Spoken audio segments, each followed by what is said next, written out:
আসসালামু আলাইকুম, welcome to my blog. আশা করি সবাই ভালো আছেন। প্রতিদিন সকালবেলা আমি আমার পাখির খাঁচায় সবসময় সবার আগে আসি। কিন্তু আজকে একটি ঘটনা ঘটে গেল। হঠাৎ করে এই হলুদ পাখিটি খাঁচা থেকে বের হয়ে চলে গেছে।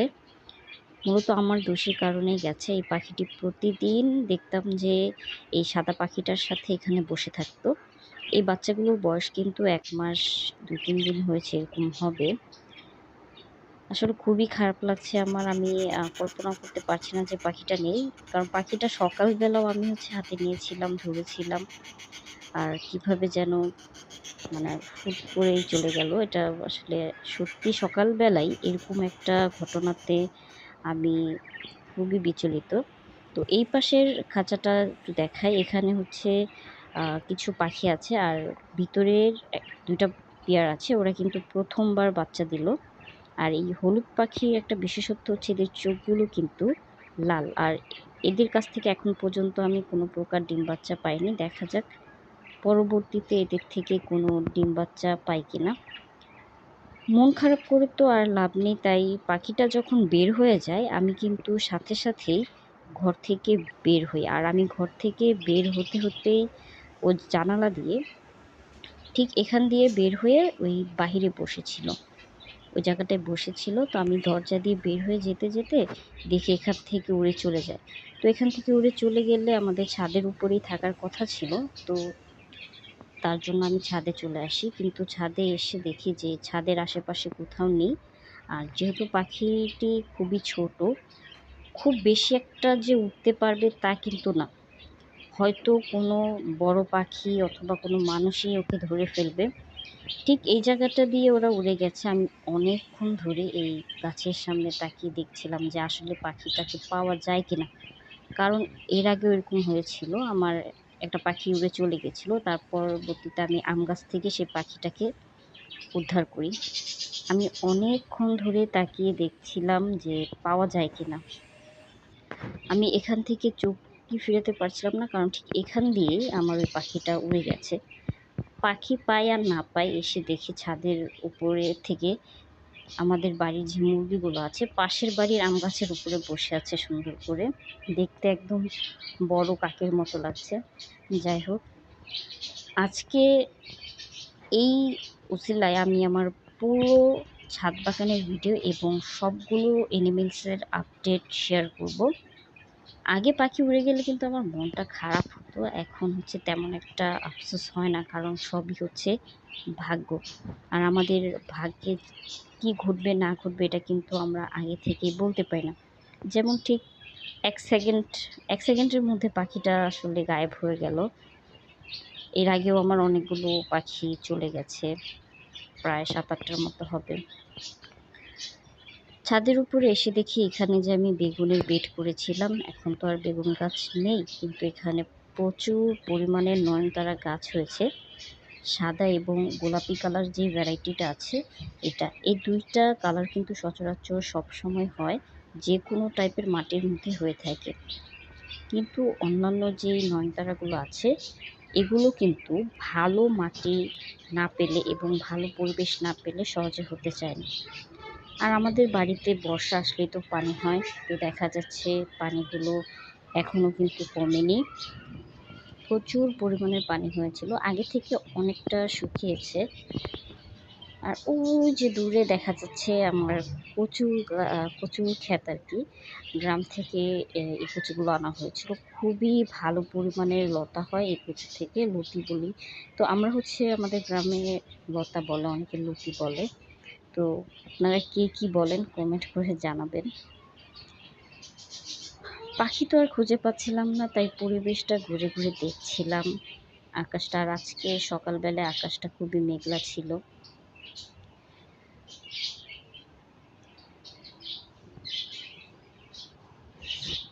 আকাশ থেকে আমি একটু রিল্যাক্স, আকাশের দিকে তাকিয়ে একটু রিল্যাক্স হওয়ার চেষ্টা করছিলাম।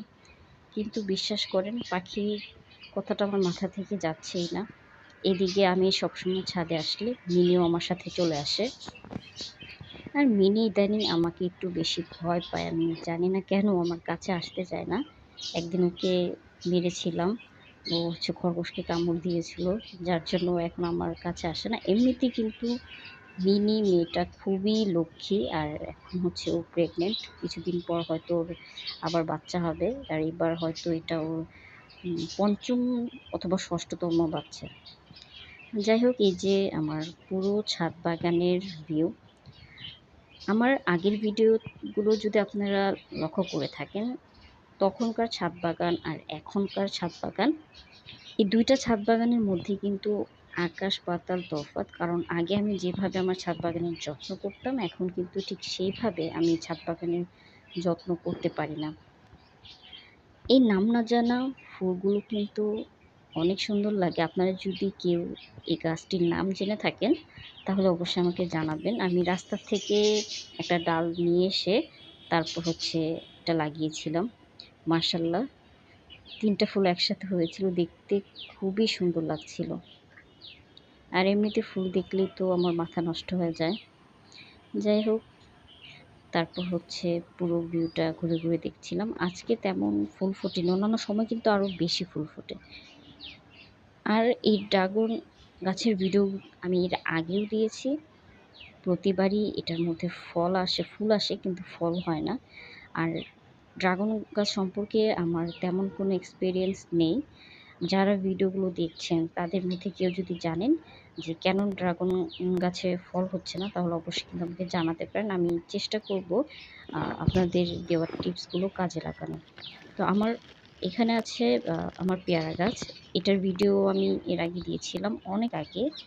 তো এখানে হচ্ছে এটা নিয়ে ৩য় বার পেয়ারা ধরলো, আর এই পেয়ারাগুলো অনেক বড় বড় হয়।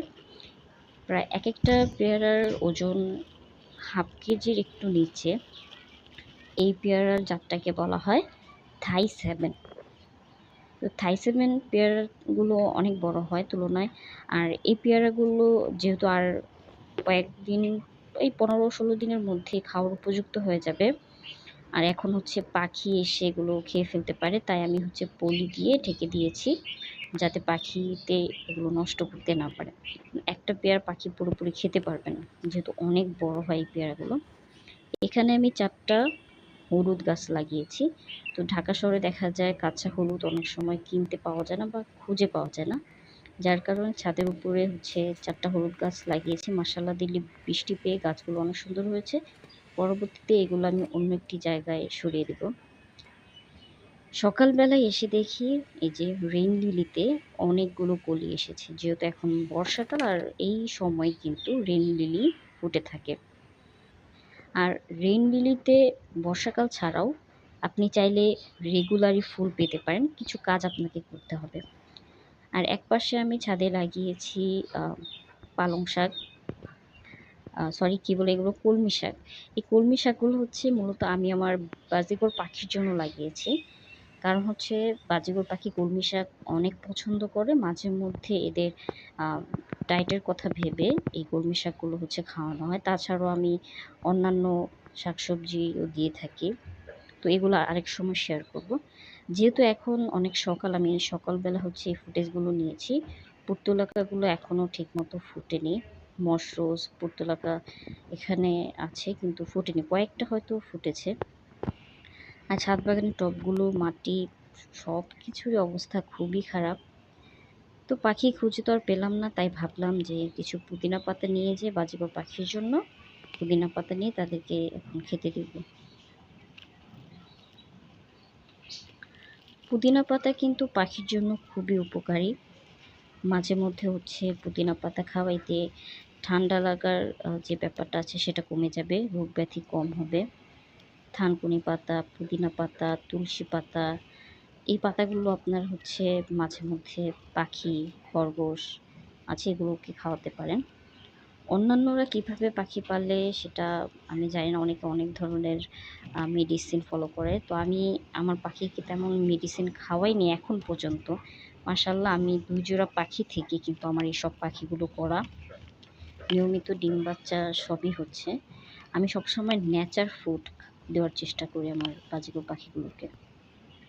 আর এই তুলসী পাতাটা কিন্তু ওরা খুবই মজা করে খায়। মাঝে মধ্যে দেখছি একদম তুলসী পাতার ডালগুলো চুষে চুষে খেয়ে ফেলে, রসগুলো খায় আর কি। তো এখন ভারাক্রান্ত মন নিয়ে এই তুলসী পাতা নিয়ে ফিরে যেতে হবে ছাদ থেকে। ছিলাম যে আমার বাজিগর পাখিটাকে দেখা যায় কিনা। খুবই খারাপ লাগছিল পাখিটার জন্য। আসলে চলে গেছে সেটার জন্য খারাপ লাগছে না। তো এটাকে হচ্ছে কোনো এই পাখিটার যদি কোনো ক্ষতি হয়ে যায় সেটার ভয় আসলে আমার একটু খারাপ লাগছে। কার হাতে যেয়ে পড়বে নাকি কোনো চিল খেয়ে ফেলবে এই বিষয়টার জন্য আসলে আমার একটু ভয় লাগে। ঠিক ওই জায়গাটা থেকে পাখিটা উড়ে চলে গেছে। আমার এখান থেকে চোখে ফুটছে না আসলে কি বলবো।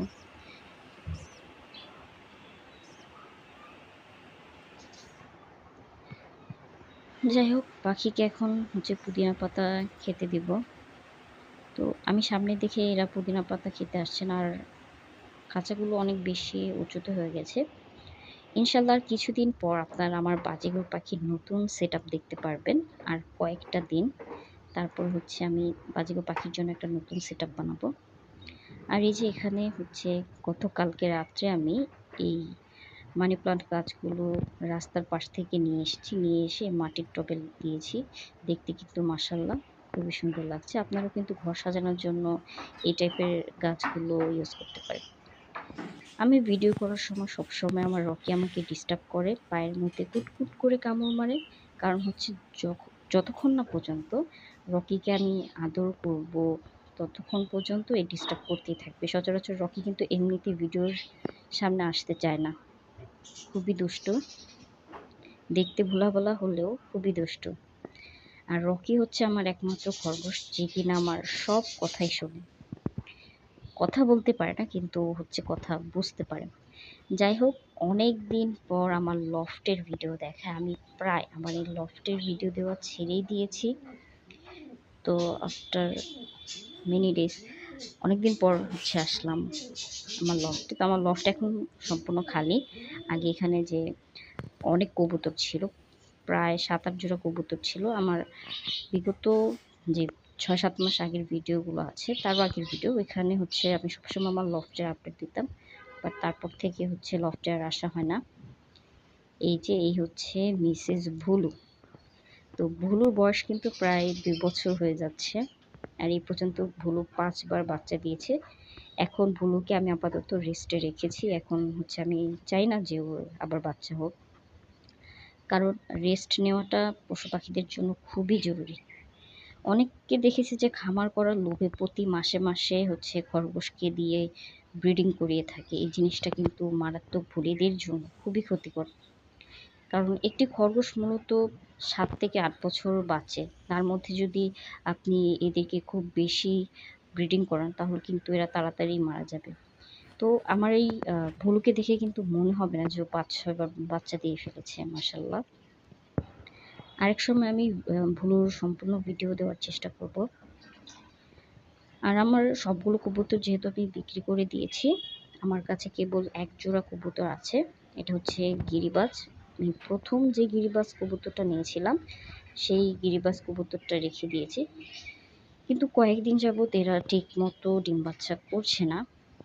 আর আমি মুরগির জন্য যে খাঁচাটা বানিয়েছিলাম, এই খাঁচার আপডেটও আমি দিয়েছি। আপনারা চাইলে হচ্ছে ডেসক্রিপশন বক্স থেকে দেখে নিতে পারেন, আমি দিয়ে দিব সেখানে। আর এই খাঁচাটার আমার টোটাল কস্ট কত হয়েছে এর বিষয়ে আমি পরবর্তীতে একটা ভিডিও দিব। তো এবার চলে যাই আমাদের হাঁসের কাছে। এই সেই পিচ্চি হাঁসগুলো, যে হাঁসগুলো আমি হচ্ছে মুরগি দিয়ে ফুটিয়েছিলাম, মানে মুরগির নিচে ১২টি ডিম দিয়েছিলাম, সেখান থেকে হচ্ছে ৫টি বাচ্চা হয়। আর আলহামদুলিল্লাহ এই ৫টি বাচ্চাই সুস্থ আছে। দেখতে দেখতে কিন্তু অনেক বড় হয়ে গেছে, শরীরে পুরোপুরি ফেদার আসা শুরু করে দিয়েছে। তো আমার পশু পাখি পালনের ক্ষেত্রে আমি কিছু চেঞ্জেস আনবো পরবর্তীতে। তো ওইদিকে দেখতে পাচ্ছি মিনি বাহিরে যেতে চাইছে, ডাকাডাকি করছে। তো এখন গেট খুলে দিলে সুন্দর করে বাইরে চলে যাবে।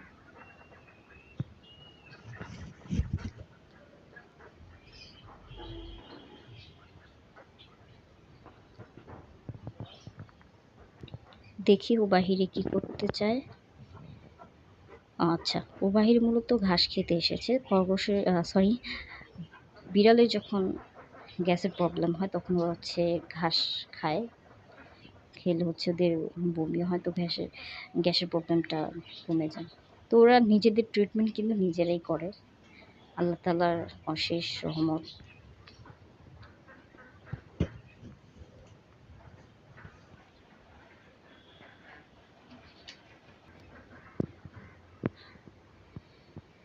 আর এই হচ্ছে আমাদের পুরো বাড়িটির ভিউ। আমাদের বাড়িটা হচ্ছে অনেক বড়, যদিও এটা আমাদের নিজস্ব কোনো বাড়ি নয়। আর আমি বাহিরে তেমন কোনো গাছ লাগাই না, কারণ মুরগি, হাঁস এরা হচ্ছে গাছ নষ্ট করে দেয়।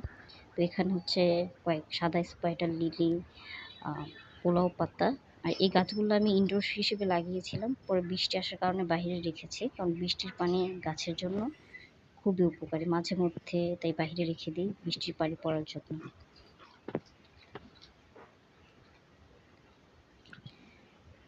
বর্ষাতে পানি উঠলে ঘরের অবস্থা খুবই খারাপ হয়ে যায়। আর এদিকে আজকে সকাল 5:30 বাজে আমার অনলাইন ক্লাস ছিল। ক্লাস করার পর আমার টেবিলের কী অবস্থা! এই হচ্ছে আমার সারাদিনের কর্মব্যস্ততা। কিছুক্ষণ পর আমাকে চলে যেতে হবে মাদ্রাসাতে। মাদ্রাসায় হচ্ছে আমি একটি মাদ্রাসায় জব করি। তো এটা আমার ভালো লাগে। তো সারাদিন কর্মব্যস্ততার পরেও যখন এদেরকে সময় দিই আমার খুবই ভালো লাগে। আজকের ভিডিওটা একটু লং হয়ে গেছে। তো আশা করি সবার ভালো লেগেছে আমার সম্পূর্ণ অ্যানিমেলস এবং গার্ডেনসের আপডেট। ভিডিওটি ভালো লেগে থাকলে একটি লাইক করে দিবেন এবং আমাকে সাপোর্ট করার জন্য আমার পাশেই থাকবেন। দেখা হবে পরবর্তীতে নতুন কোনো ভিডিও নিয়ে। সেই পর্যন্ত সবাই ভালো থাকবেন, সুস্থ থাকবেন। আল্লাহ হাফেজ। আসসালামু আলাইকুম।